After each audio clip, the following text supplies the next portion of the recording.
Hello guys, Shine Tech Learning में आपका स्वागत है। मैं हूं राजन शर्मा। तीसरी वीडियो में हम डिस्कस करेंगे आईपी एड्रेस की क्लासेस के बारे में। तो क्या होती है क्लासेस? एक्चुअली क्लासेस हमारी 5 तरह की क्लासेस होती हैं जो आईपी एड्रेस में हमें दी गई है, A B C D and E तक। इसकी क्या क्या रेंज होती है? जो क्लास ए हमारी है, यूजेबल आईपी 1 से लेकर 1.0.0 से लेकर 126.255.255.255 तक हमारी क्लास ए की रेंज होती है, जिसका डिफ़ॉल्ट सबनेट मास्क हमारा ये होता है 255.0.0.0। क्लास ए की जो रेंज होती है उसमें हमें 16 मिलियन होस्ट पर नेटवर्क मिलते हैं। 126 नेटवर्क मिलते हैं, 16 मिलियन होस्ट पर नेटवर्क मिलेंगे। 126 नेटवर्क कैसे मिलेंगे? क्योंकि हमारी इसकी रेंज क्या है, 1 से 126 तक। मतलब कि एक नेटवर्क हमारा हो गया 1.0.0.0 का, दूसरा हमारा नेटवर्क हो सकता है 2.0.0.0 का, 3 डॉट का हो सकता है, 4 का, ऐसे ही 126 तक जाएगा। इसलिए हमें 126 नेटवर्क मिलेंगे और ये हमारी सारी होस्ट आईडीज़ हैं। तो पर नेटवर्क हमें कितने होस्ट मिलते हैं? 16 मिलियन होस्ट हमें क्लास ए में पर नेटवर्क में मिलते हैं। एक एग्जांपल हमने क्लास ए के आईपी का ले रखा है। नेक्स्ट हमारी क्लास बी है, जिसकी रेंज है 128.0.0.0 से लेकर 191.255.255.255 तक। इसका डिफ़ॉल्ट सबनेट मास्क जो आएगा 255.255.0.0। पर नेटवर्क हमें 65,534 होस्ट मिलेंगे, 16,000 हमें नेटवर्क मिलेंगे। ओके, ये एक एग्जांपल क्लास बी का हमने ले रखा है। 16,000 होस्ट हमें कैसे मिलेंगे? मान लीजिए एक नेटवर्क तो हमारा 128.0.0.0 का आ गया। नेक्स्ट हमारा 128.1.0.0 का होगा, आ सकता है 2.0.0 का, आ सकता है 3 का, 4 का, ऐसे ही ये टू 128.255.0.0 तक जाएगा।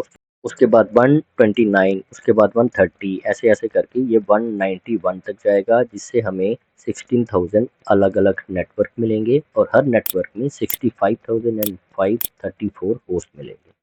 ये एक मीडियम टाइप का नेटवर्क है जो मीडियम टाइप की ऑर्गेनाइजेशन में यूज़ किया जा सकता है। तीसरी हमारी क्लास सी है। इसकी रेंज जो है 192.0.0 से लेकर 223.255.255.255 तक है। डिफ़ॉल्ट सबनेट मास्क इसका ये है। पर नेटवर्क जो हमें होस्ट मिलते हैं 254 ही मिलेंगे, क्योंकि इसमें हमारी जो होस्ट आईडी है वो सिर्फ एक ऑक्टेट के लिए है। क्लास बी में हमारे 2 ऑक्टेट में होस्ट आईडी थी। क्लास सी में 3 होस्ट के लिए होस्ट आईडीज़ के लिए 3 ऑक्टेट हमारे खाली थे। क्लास सी में हमारा सिर्फ एक ऑक्टेट अवेलेबल है होस्ट आईडीज़ के लिए। इसमें जो हमें नेटवर्क मिलते हैं, नेटवर्क के लिए हमें 3 ऑक्टेट अवेलेबल है। 2 मिलियन नेटवर्क मिलेंगे, पर नेटवर्क में हमें 254 होस्ट मिलेंगे। एक स्मॉल ऑर्गेनाइजेशन में हम क्लास सी की एड्रेसेस को ही यूज़ करते हैं, क्योंकि हमारे जो आईपीस हैं वहाँ पर बेस्ड नहीं होते हैं। अगर हमारे स्मॉल ऑर्गेनाइजेशन है जिसमें हमें 50, 60, 100, 200 के आसपास अगर हमें पीसीज या मशीन्स लगानी है, तो उसमें हम क्लास ए का आईपीस यूज़ नहीं करेंगे, क्योंकि एक नेटवर्क में 16 मिलियन होस्ट आ रहे हैं। तो हमारे 200 ओनली 200 पीसीस के लिए हम इतने बड़े नेटवर्क को कभी यूज़ नहीं करेंगे।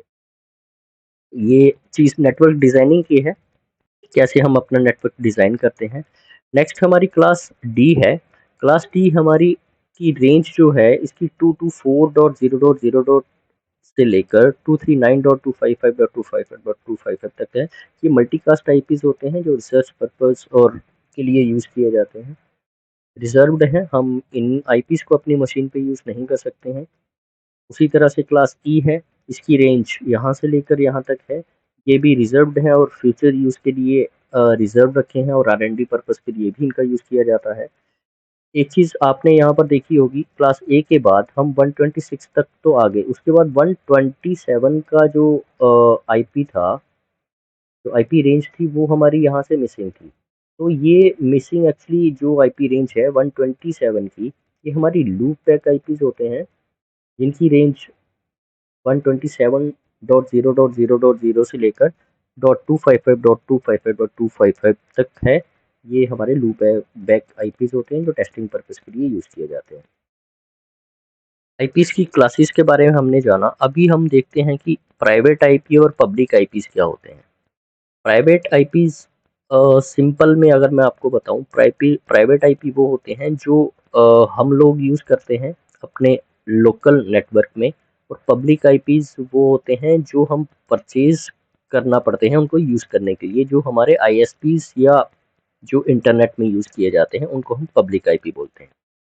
Used for communication with in A private network. Private network मतलब हमारा होम नेटवर्क हो गया, हमारा ऑफिस का नेटवर्क हो गया, जो हम अपने घर में या ऑफिस में, बिल्डिंग में, स्कूल में, होटल्स में हम जो लैन क्रिएट करते हैं वहाँ पर हम प्राइवेट आईपीज़ का यूज़ करते हैं। Public IP used to communicate outside the private network. That means अगर प्राइवेट नेटवर्क से बाहर कम्युनिकेशन अगर हमें करना है, अगर एक नेटवर्क हमारा दिल्ली में है, दूसरा हमारा मुंबई में है, तो इन दोनों के बीच में अगर हमें कम्युनिकेशन करना है तो हमें एक पब्लिक आईपी की ज़रूरत पड़ेगी। या तो हम खरीदेंगे या तो आईएसपी की मदद लेंगे, आईएसपी के पास पहले से पब्लिक आईपीज़ होते हैं, तो can not be directly connected over the network. हमारे जो लोकल आईपीज़ होते हैं, प्राइवेट आईपी, वो हमारे नेटवर्क इंटरनेट के लिए यूज़ नहीं किए जाते। हमारा लोकल आईपी कभी भी इंटरनेट पर नहीं पहुंच सकता, उसके लिए हमें पब्लिक आईपी की ज़रूरत पड़ती है। इंटरनेट एक्सेस करने के लिए हमें पब्लिक आईपी की ज़रूरत पड़ती है, जिसमें एक कॉन्सेप्ट आता है नेट का, जिसे यूज़ करके हम अपने लोकल आईपी से इंटरनेट एक्सेस कर सकते हैं। यूज्ड ओवर द इंटरनेट, ये हमारे इंटरनेट में यूज़ किए जाते हैं। जैसे हमारे गूगल्स के सर्वर हो गए, हमारे आईएसपी के राउटर्स हो गए, जो भी हमारे इंटरनेट में हमारे लोकल लैन से आउटसाइड जो भी आईपीज़ यूज़ किए जा रहे हैं वो हमारे पब्लिक आईपीज़ होते हैं। Address can be reused over the network. अगर हमारे पास 2 लोकल नेटवर्क है अलग-अलग लोकेशन पे, तो ये पॉसिबल है कि यहाँ भी 10 सीरीज़ का आईपी यूज़ हो रहे हैं और यहाँ भी 10 सीरीज़ का आईपी यूज़ हो रहा है। ये पॉसिबिलिटी हो सकती है कि हम 2 अलग-अलग लैन में एक ही सीरीज़ के सेम आईपी यूज़ किए जाएँ। हो सकता है कि जो मैंने अपने होम नेटवर्क में जो आईपीज़ रख रखी है, जो रेंज, हो सकता है आपने भी अपने होम नेटवर्क में सेम रेंज रखी हो। तो हमारा लोकल लैन होता है, तो हम उसको ये आईपीज़ दैट मीन्स रीयूज़ किए जा सकते हैं अलग-अलग नेटवर्क में। लेकिन जो पब्लिक आईपी होते हैं वो यूनिक होते हैं। एक आईपी हमें एक ही जगह यूज़ होगा, वो रिपीट नहीं हो सकता है कहीं भी। Address are available free of cost. ये इनकी हमें कोई कॉस्ट पे नहीं करना पड़ती है। ये हम प्राइवेटली इसको फ्री ऑफ कॉस्ट हम यूज़ कर सकते हैं। As compared to private IP, public IP is not free, we have to pay for every IP.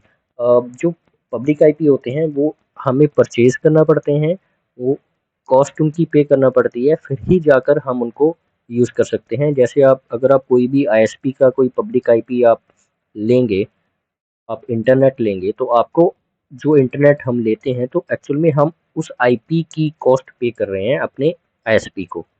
तो इसी तरह से हम एक पब्लिक आईपी लेते हैं, अपने राउटर में डालते हैं, जिसकी हम कॉस्ट आईएसपी को पे करते हैं। तो प्राइवेट आईपी हमारे 3 क्लासेस के हैं, उनकी रेंज कुछ इस तरह से है, जो हम अपने ऑफ़िस में या होम नेटवर्क में यूज़ कर सकते हैं। 10 डॉट सीरीज़ का आईपी जो होगा, ये हम प्राइवेट आईपीज़ हैं, 10.0.0 से लेके 10.255.255.255 से लेके, इसमें एक ही नेटवर्क है, ये प्राइवेट आईपी का क्लास ए का नेटवर्क है। बी क्लास के लिए हमें ये रेंज दे रखी है प्राइवेट में यूज़ करने के लिए, इसमें 16 नेटवर्क्स हमें मिल जाते हैं। क्लास सी के लिए हमें ये रेंज दे रखी है private home network office college में यूज़ करने के लिए, इसमें हमें 255 नेटवर्क्स मिल जाते हैं। ये रेंज आपको याद रखनी चाहिए, ध्यान भी रखनी चाहिए। तो अगर एक चीज़ और आपको बताऊँ तो किसी क्लास को कैसे आइडेंटिफ़ाई किया जाना, एक बहुत सा आसान सा तरीका है उसके पहले ऑक्टेट को याद रखना। जो हमने इसकी रेंजेज़ अभी डिस्कस करी थी, क्लास ए की, बी की और सी की, आप हमेशा पहली ऑक्टेट पर ध्यान दीजिए। अगर वैल्यू 1 से लेकर 126 के बीच में है, दैट मीन्स वो क्लास ए का आईपी है। 128 से 191 के बीच में है तो क्लास बी का है। 192 से 223 तक है तो वो क्लास सी का है। सिंपल है बहुत, सिर्फ हमें फर्स्ट ऑक्टेट पे ध्यान रखना है, उसकी वैल्यूज़ क्या आ रही हैं, हमें कौन सी क्लास का वो आईपी है, बहुत आसानी से हम उसको आइडेंटिफाई कर सकते हैं। तो ये थी private IP versus public IP. Classes भी आपने समझ ली, होप आपको वीडियो पसंद आई होगी और आईपीस के बारे में आपको काफ़ी अच्छी नॉलेज हो गई होगी। अगर आपको वीडियो पसंद आई हो तो इसको लाइक ज़रूर कीजिए। चैनल को अगर अभी तक आपने सब्सक्राइब नहीं किया है तो प्लीज़ सब्सक्राइब कर दीजिए। Thank you.